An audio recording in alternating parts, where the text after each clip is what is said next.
நூற்றாண்டை கடந்த மேட்டூர் அணையின் வரலாற்றை நாம் இன்று பார்ப்போம்.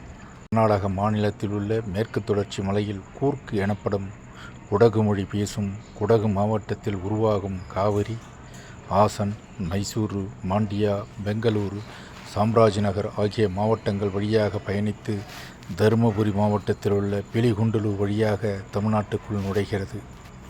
பிறகு சேலம், ஈரோடு, நாமக்கல், கரூர், திருச்சி வழியாக பயணிக்கும் காவிரி நதி கல்லணை பகுதியில் கிளை நதிகளாக பிரிந்து தஞ்சை, திருவாரூர், மயிலாடுதுறை, நாகப்பட்டினம், புதுக்கோட்டை, கடலூர் உள்ளிட்ட மாவட்டங்களை செழிக்க வைக்கும் பூம்புகாரில் வங்காள விரிகுடாவில் கலக்கிறது.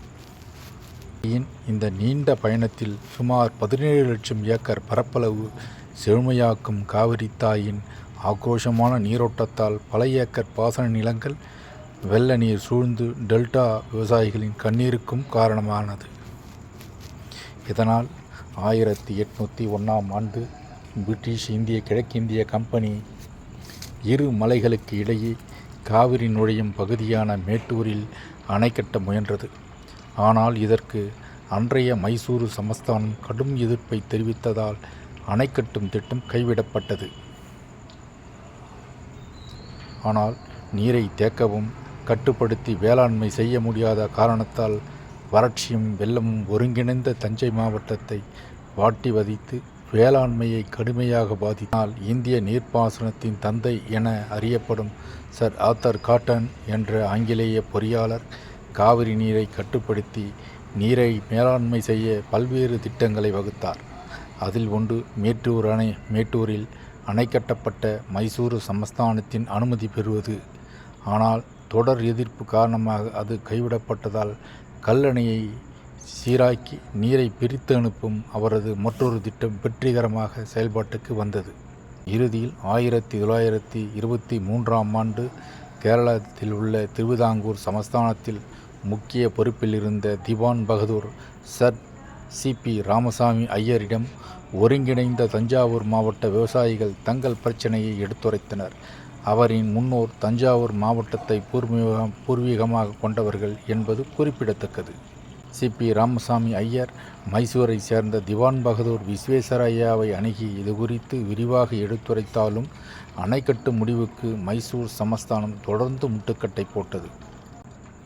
இதன் எதிரொலியாக ஒருங்கிணைந்த தஞ்சையில் வெள்ளத்தால் ஏற்படும் பாதிப்புக்கு ஆண்டுதோறும் 30 லட்சத்தை இழப்பீடாக வழங்க கோரி தஞ்சை ஆட்சியர் மூலம் நோட்டீஸ் அனுப்பப்பட்டது. ஆண்டுக்கு 30 லட்சம் கொடுப்பதை விட அணை கட்ட ஒப்புக்கொள்வது சிறந்த தேர்வு என்று மைசூர் சமஸ்தானம் வழிக்கு வந்தது. அதன்படி சேலம் மாவட்டத்தில் உள்ள மேட்டூரில் 1924ஆம் ஆண்டு ஸ்டான்லி என்ற பொறியாளரை கொண்டு அணையின் கட்டுமானப் பணி தொடங்கியது. காவிரி மேட்டூர் திட்டத்தின் கண்காணிப்பு பொறியாளராக செயல்பட்ட W.M. எல்லிஸ் மேட்டூர் அணையில் சிற்பி என அழைக்கப்படுகிறார்.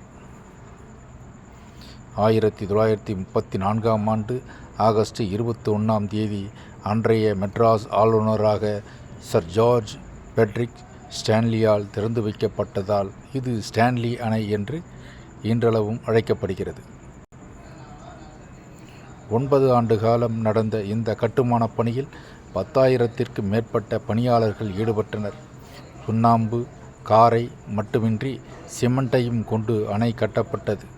124 அடி உயரம் வரை எழுப்பப்பட்ட அணையின் முழு கொள்ளளவு 120 அடி என வரையறுக்கப்பட்டது. அணையின் முழு கொள்ளளவு 93,400 மில்லியன் கன அடியாக வடிவமைக்கப்பட்டது. அணையில் உள்ள 1 TMC தண்ணீர் வெளியேற்றப்பட்டால் 1.25 அடி தண்ணீர் குறையும். அணையில் இருந்து 1 அடி அளவிற்கு தண்ணீர் திறக்கப்பட்டால் 0.75 TMC தண்ணீர் வெளியேறும். இன்றைய மேட்டூரை சுற்றியிருந்த இவ்வணை நேயம்பாடி, செட்டிப்பட்டி, தாளவாடி,